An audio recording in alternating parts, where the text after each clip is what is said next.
Good afternoon मित्र हो. आज आपण प्रेरणा म्हणजे काय हे पाहणार आहोत. प्रिन्सिपल ऑफ मॅनेजमेंटमधील प्रेरणा ही संकल्पना कामगारांनी त्यांचे कार्य पूर्वीपेक्षा अधिक कार्यक्षमपणे कौशल्याने व जबाबदारीने करावे याकरता त्यांना प्रवृत्त करणाऱ्या मानसिक उत्तेजनाला प्रेरणा असे म्हणतात. प्रेरणामुळे कामगारांना जास्त काम करण्याची तसेच चांगले काम करण्याची स्फूर्ती मिळते. कारखान्यात विशिष्ट काम करण्यासाठी नियुक्त केलेल्या कामगारांना त्यांच्या कार्यक्षमतेचा पूर्ण उपयोग करावा हे गृहीत असले तरी प्रत्यक्ष तसे घडत नाही. कामगाराची कार्यक्षमता आणि त्यांची काम करण्याची इच्छा दीर्घकाळपर्यंत वरच्या पातळीवर टिकून ठेवण्यासाठी प्रेरणाचा उपयोग केला जातो. इतर कामगाराच्या तुलनेत प्रेरित कामगाराची कार्यक्षमता व कौशल्य वरच्या दर्जाचे असते. त्यांची वागणूक संयम, संतुलित व जबाबदार असते. अधिकाराचे आदेश पाळण्यात ते तत्पर असतात आणि संघटनेची उद्दिष्टे वैशिष्ट्यांक गाठण्यासाठी ते प्रयत्नांची पराकाष्ठा करत असतात. म्हणजे जास्तीत जास्त प्रयत्न करून ते तुमचा व्यवसाय वृद्धीस आणत असतात. ही झाली प्रेरणा म्हणजे काय, तर कामगारांनी अधिक काम करण्यासाठी त्यांना त्यांची कार्यक्षमता आणि कौशल्याने करण्यासाठी त्यांची मानसिक उत्तेजना तयार करणे याला आपण काय म्हणतो, प्रेरणा असे म्हणतो. आता प्रेरणा ही दोन प्रकारची आहे. एक धनात्मक प्रेरणा आणि दुसरी आहे नकारात्मक प्रेरणा.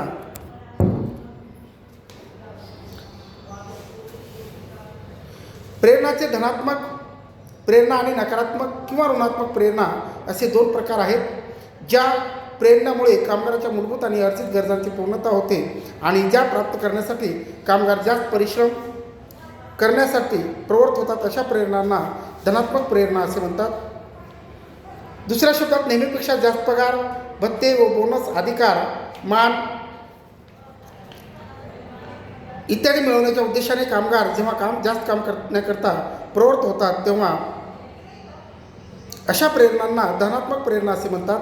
धनात्मक प्रेरणाचा कामगाराच्या मनावर जास्तीत जास्त परिणाम होत असतो.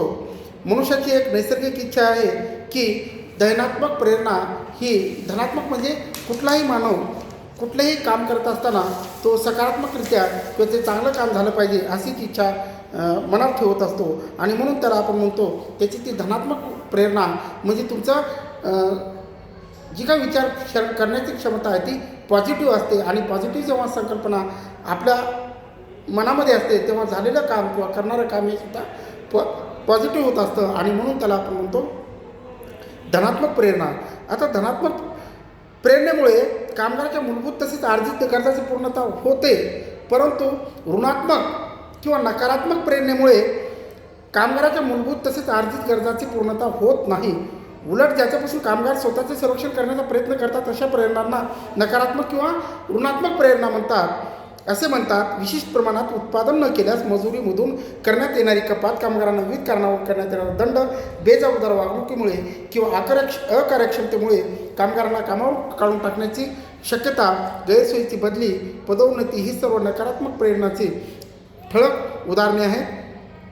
धनात्मक प्रेरणा सुखद व हितकारक असतात तर नकारात्मक प्रेरणा ह्या दुःखद असतात किंवा अहितकारक असतात, ते नुकसान करणाऱ्या असतात. आता धनात्मक प्रेरणा आणि नकारात्मक प्रेरणा या दोन संकल्पनेमध्ये आपण धनात्मक प्रेरणा म्हणजे काय तर सकारात्मक दृष्टीने केलेला विचार आणि नकारात्मक प्रेरणा म्हणजे नकारात्मक दृष्टीने केलेला विचार याला आपण म्हणतो नकारात्मक प्रेरणा.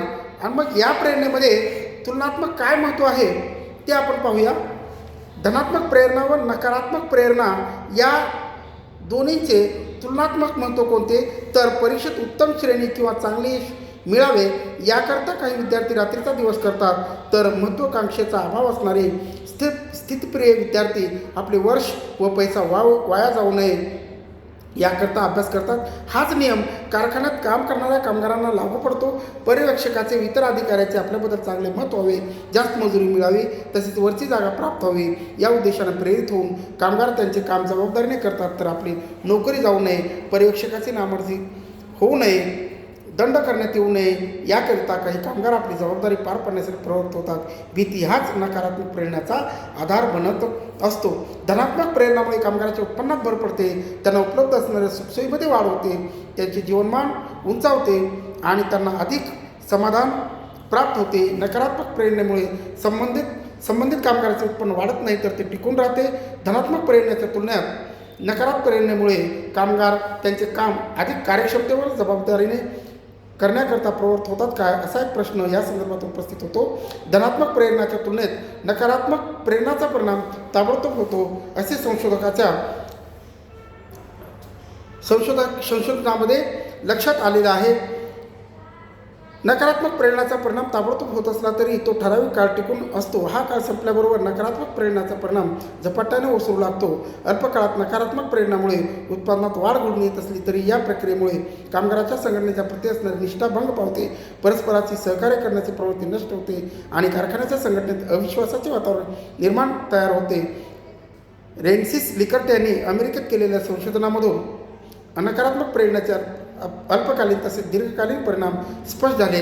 नकारात्मक प्रेरणेच्या उपयोगामुळे उत्पादनाची पातळी वाढते, परंतु हा विशिष्ट काळ संपल्याबरोबरच उत्पादनाची पातळी घसरून ती पूर्वीपेक्षा कमी होत असते. ताबडतोब परिणाम घडून आणण्याच्या दृष्टीने धनात्मक प्रेरणाची उपयुक्तता व परिणामकारकता जास्त असली तरी त्याचे परिणाम अगदी अल्पकाळ टिकत असतात आणि नंतर कामगारांची कार्यक्षमता व कारखान्याची उत्पादकता खालावण्याकरिता त्यांचे सहाय्यक होत असते. धनात्मक प्रेरणाचा परिणाम उशिरा होत असला तरी तो स्थायी स्वरूपाचा व दीर्घकाळ टिकून राहणारा असतो आणि नकारात्मक प्रेरणाचा जो काही परिणाम आहे तो अल्पकाळासाठीचा असतो. अशा पद्धतीनं धनात्मक प्रेरणा आणि नकारात्मक प्रेरणा काय आहे ही संकल्पना आपण घेतली आहे. आता आहे व्यक्तिगत प्रेरणा आणि गट प्रेरणा. कुठल्याही संघटनेमध्ये कुठल्याही व्यवसायामध्ये काम करत असताना एकापेक्षा जास्त व्यक्ती किंवा एकापेक्षा जास्त कामगार हे कारखान्यामध्ये असतात आणि मग या कारखान्यामध्ये काम करत असताना प्रत्येक कामगाराने पूर्वीपेक्षा जास्त उत्साहाने, कार्यक्षमतेने व जबाबदारीने काम करावं. याकरिता त्यांनी केलेल्या व्यक्तिगत कार्याच्या आधारावर प्रेरणांचे आयोजन करण्यात आल्यास अशा प्रेरणांना व्यक्तिगत प्रेरणा असे म्हणतात. प्रत्येक कामगाराने केलेले व्यक्तिगत काम हाच व्यक्तिगत प्रेरणाचा आधार असतो. व्यक्तिगत प्रेरणेमुळे सेवा आयोजकाला तसेच कामगारांना अनेक फायदे होतात.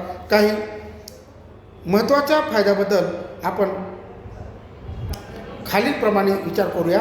नंबर 1, प्रत्येक कामगाराने केलेल्या कार्याचे निश्चित मोजमाप करणे शक्य असल्यास व्यक्तिगत प्रेरणाचे प्रशासन करण्याचे कार्य फार सुलभ होते.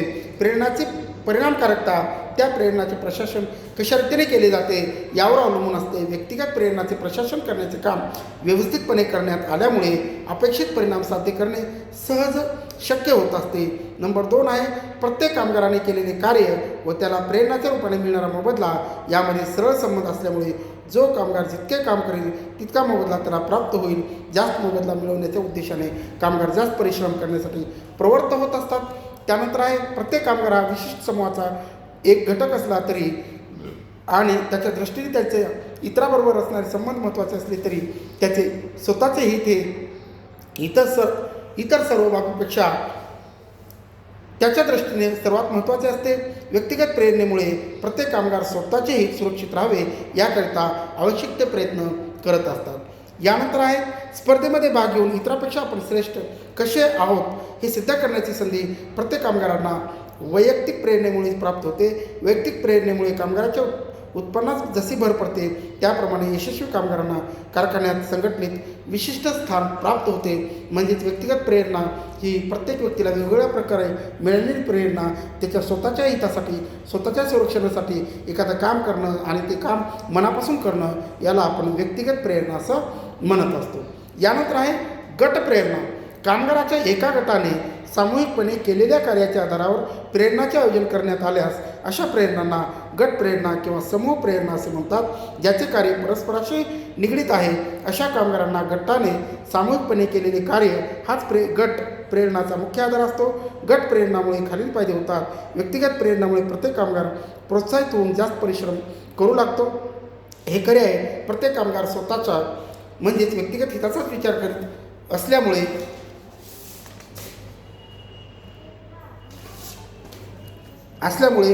गट प्रेरणा ही जी संकल्पना आहे ती जास्तीत जास्त फायद्याची ठरते असं नाही. म्हणजे गट प्रेरणा ही तुमच्या व्यवसायामध्ये सामूहिक हिताकडे नेणारी असते.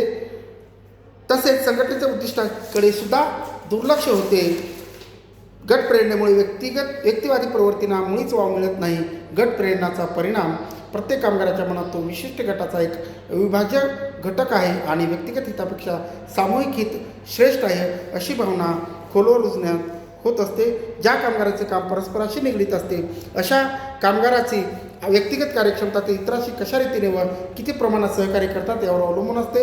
गट प्रेरणामुळे कामगारामध्ये आत्मीयता आणि परस्पर सहकार्याची भावना निर्माण होते. नंबर 3 आहे आधुनिक कारखाना पद्धतीमध्ये भरण्यात येणारे उत्पादन कार्याचे स्वरूप लक्षात घेतले असताना उत्पादन कार्यात भाग घेणाऱ्या प्रत्येक कामगाराचे कार्य इतरांपासून वेगळे करणे आणि त्याने केलेले उत्पादनाचे निश्चित मोजमाप करणे मुळी शक्य नसते. या एकाच कारणामुळे सैद्धांतिक दृष्टीने व्यक्तिगत प्रेरणा किती उपयुक्त असली तरी प्रत्यक्ष व्यवहारात या प्रेरणाची परिणामकारकता फारशी नसते. प्रत्येक कामगाराचे कार्य वेगळे काढून त्याचे मोजमाप करणे शक्य नसल्यामुळे कामगाराच्या कार्यक्षमतेत वाढ करण्यासाठी गट प्रेरणाचे आयोजन हे करणे हा एकच उपाय कारखान्याजवळ असतो. यानंतर आहे व्यक्तिगत प्रेरणाचे प्रशासन. हे फार खर्चाचे काम आहे. व्यक्तिगत प्रेरणाच्या तुलनेत गट प्रेरणाचे आयोजन करण्यासाठी फारसा खर्च येत नाही. गट प्रेरणामुळे विरोध किंवा संघर्षाचे वातावरण निष्ठ होऊन सहकार्याचे वातावरण निर्माण होत असल्यामुळे एका विभागात काम करणाऱ्या कामगाराच्या कामाचे निरीक्षण करण्याची मुळीच गरज राहत नाही. गट प्रेरणेमुळे कारखान्यातील निरीक्षणाचा प्रश्न संपुष्टात येत असतो असे म्हटल्यास त्यात अतिशयोक्ती होणार नाही किंवा ते वावगे ठरणार नाही. गट प्रेरणेमुळे कामगाराचे मनोबल उंचावण्याकरता फार सहाय्य होते. म्हणजे गट प्रेरण हे व्यक्तिगत प्रेरणेपेक्षा चांगले आहे असं आपल्याला म्हणता येईल. कारण गट प्रेरणा ही जास्तीत जास्त खर्च करता येत नाही किंवा जास्त खर्च त्या तुमच्या निरीक्षणावर होत नाही. निरीक्षणाचा खर्च हा तुमच्या गट प्रेरणेमध्ये कमी होत असतो. म्हणजे व्यक्तिगत प्रेरणेपेक्षा गट प्रेरणा ही अतिशय चांगली आहे असं आपल्याला म्हणता येईल. बाकी भाग आपण पुढील तासामध्ये घेऊया. तोपर्यंत आपण इथेच थांबूया. धन्यवाद.